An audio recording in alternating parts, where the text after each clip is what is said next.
G'day guys, Mick here. Welcome to another 5-minute yarn. This week's video is a response to a question that I had in response to a previous 5-minute yarn asking for questions and such.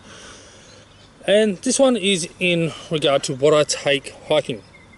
I do quite a few bushwalks and things like that, so what do I actually take with me? Well, look, I think the two most important things to take whenever you're doing a bushwalk, here in Australia in particular, is water and a first aid kit. And I've got this little one here. This is the one I keep in my car, but I've got one basically the same as just in bright orange that lives on a belt when I go for a bushwalk. Good thing about these ones, and I think the survival ones and that are a similar thing, unclip that, grab it and pull the front off, and that's literally it. So there's no issues there in regard to having to stuff around trying to get the thing off and get it open and stuff like that. So it's quite easy, just grab it, pull it open. You'll notice on these I've actually got a little tag. There's one for me, one for the missus and one for my son, because this is the car bag. On my bushwalking one it's just for me, but it's got our name, our full name, our date of birth, 2 emergency contacts and any allergies, etc. The missus being diabetics on there, things like that. In the first aid kit, and this is the big thing I think we should all be carrying, is a snake bite bandage. You notice on there it's got the little squares on it, or rectangles, stretches out to be a square when it's the right pressure. That's 10 meters long, it's big, it's bulky, one of the most important things I think in a first aid kit. I'm not going to go through all of that now though. I do intend to do a full first aid video with a good mate of mine who's a registered nurse. Go through full kits and what's in them and all that sort of stuff. So that will be done at a later date. This is just about what I take bushwalking. So, as mentioned, the first aid kit.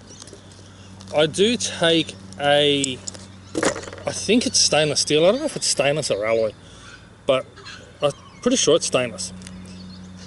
Tell me that's turned off again. No. Sorry guys, this camera's been a pain in the ass to me. I do take a water bottle. It's either stainless or alloy. I'm pretty sure it's stainless. Maybe I should throw a magnet on it and find out. But that is simply to use to keep water in, keep it cold for starters. It's insulated. But at the same time, I can probably use it if I get trapped out there. I could probably gather water out of the river or something like that. Not the one behind me, because that's salt water. But out of a creek or whatever, and I can probably use that to boil water in, even if it is alloy. Alloy will melt eventually, but it'll still boil water. So there's that. I normally take a walking stick as well. I've got 2 walking sticks. One of them I believe is gum, and I actually found it doing my week up in the Wadigans, and I've kept it, I've done it up. I've put a bit of resin from the Gulgadja or the Xanthoria, put a bit of the resin on the bottom of that to try and stop it getting damaged on the ground and things like that, and stop moisture soaking into it and rotting it out.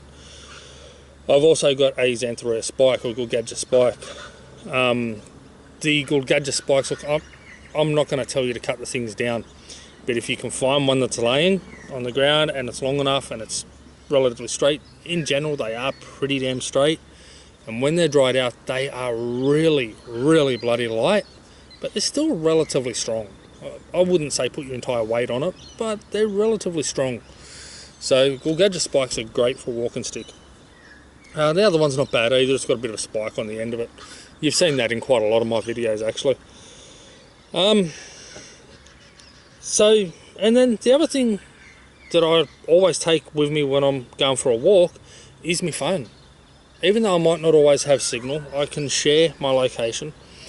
If something happens, emergency numbers 000 and 112 can access a little bit of extra signal. So if you sort of right on that bottom line, not quite with the asterisk, but emergency only, well then you can still make calls and you can still access.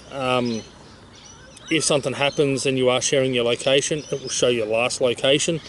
so people can get a bit of an idea of where you are.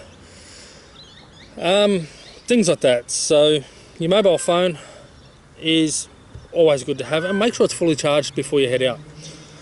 First aid kit and water are two must-haves on any walking trail, whether it be an easy trail or not. First aid and bloody water, because especially in Australian summer's sun, it's real easy to get dehydrated.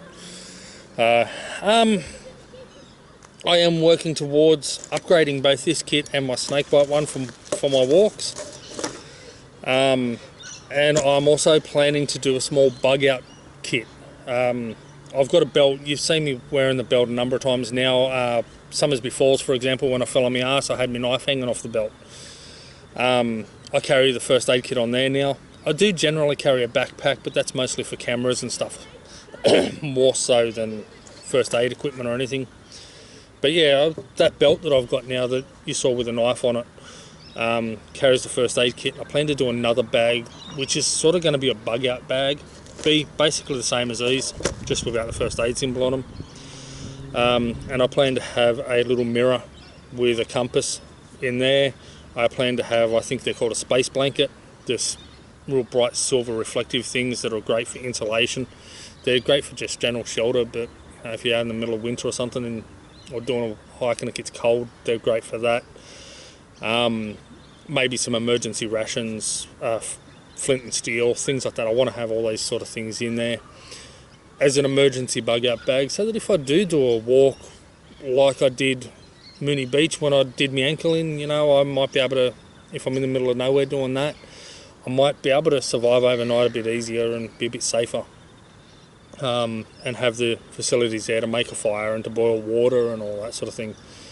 I'm generally learning, or slowly learning at the moment, a bit of bushcraft survival. I'm trying to learn more about native foods. I'm trying to learn more about bushcraft, making tools and shelters and things like that as well, and surviving off the land.